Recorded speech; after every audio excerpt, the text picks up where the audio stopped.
അതെ, എനിക്ക് അടുക്കളയെ കുറച്ച് പണിയുണ്ട്. നിങ്ങൾ കൊച്ചിനെ ഉറക്കിയാണ്. ഞാനാ?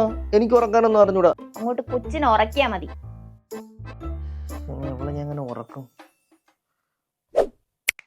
ഐഡിയ. കൊച്ചിനെ ഉറക്കിയിട്ടുണ്ടേ. എത്ര പെട്ടെന്നാ? അതെങ്ങനെ? നമ്മളെല്ലാം ഒരുപാട് ട്രിക്ക് ഉണ്ടല്ലോ. എനിക്കും കൂടെ പറഞ്ഞുതരൂ. എനിക്ക് കൊച്ചിനെ പെട്ടെന്ന് ഉറക്കാലോ. പറഞ്ഞു തരാം, പക്ഷെ അനാവശ്യമായിട്ട് കിടന്ന് അടി ഉണ്ടാക്കരുത്. കൊച്ചിനെ ഉറക്കണം നല്ലൊരു കാര്യല്ലേ, അതിന് ഞാനിതിന് അടി ഉണ്ടാക്കണം. എന്നാ പറഞ്ഞു പവി, എനിക്കൊരു ഹെൽപ്പ് ചെയ്യോ?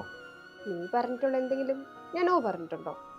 നമ്മൾ റിലേഷനിലായിരുന്നപ്പോഴേ നീ ഒരുപാട് പാട്ട് പാടി എന്നെ ഉറക്കിയിട്ടില്ലേ? അതുപോലെ എൻ്റെ മോളെയും കൂടി ഒന്ന് ഉറക്കാവോ? അതെന്താടാ അങ്ങനെ ഒരു ചോദ്യം? നിന്റെ മോളെന്ന് പറഞ്ഞാ എന്റെയും കൂടെ മോളല്ലേ. ഞാനെന്ത് ലക്കിയാടാ, അച്ഛനെയും മോളെ ഉറക്കാനുള്ള ഒരു ഭാഗ്യം കിട്ടിയില്ലേ എനിക്ക്. ഒന്ന് പാടാവോ? കൊച്ചിനെ എണീപ്പേര്. എന്തിന്? അങ്ങനെ കണ്ടവിളുമാരെ പാട്ടും കേട്ട് ഉറങ്ങേണ്ട ഗതികേടൊന്നും എന്റെ കൊച്ചിനില്ല. എടി, മാർഗമല്ലല്ലോ, ലക്ഷ്യമല്ലേ നമുക്ക് പ്രധാനം. ഈ മാർഗത്തിലൂടെ എന്റെ കൊച്ചു ഉറങ്ങണ്ട.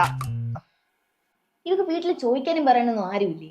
കണ്ടവന്മാരെ കൊച്ചിനെ ഉറക്കാൻ നടക്കണം. അവള് വിചാരം KS ചിത്ര എന്നാ.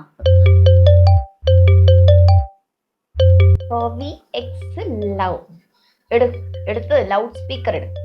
അത് വേണോ? വേണം. എടാ, നമ്മുടെ കുഞ്ഞിറങ്ങിയായിരുന്നോ?